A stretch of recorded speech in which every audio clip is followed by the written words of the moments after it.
Edubook ist eine Druckerei, ansässig im Kanton Aargau im Meeresschwand und sind hauptsächlich als Digitaldrucker unterwegs, produzieren Lehrmittel, Ordner, Inhaltskatalog, Broschüren.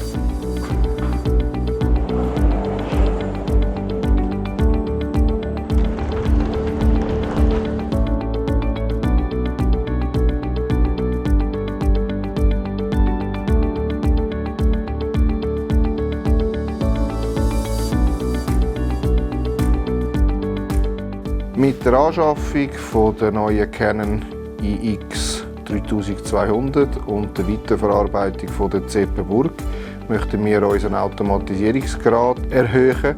Wir möchten unseren Qualitätsstandard erhöhen und vor allem möchten wir unseren Kunden und die es gerne möchten werden, auch Papiervielfalt können anbieten und das alles smart und vollautomatisiert.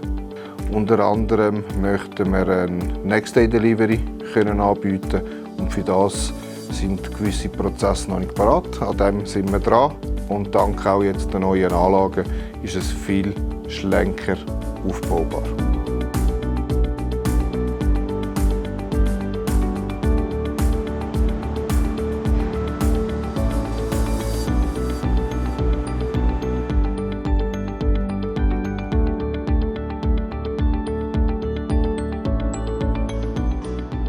Mit Canon haben wir schon eine langjährige Partnerschaft. Wir produzieren ja heute auf einer Colorstream.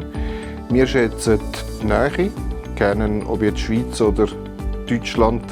Wir schätzen die Professionalität und haben sehr gute Erfahrungen auch gemacht mit dem Service.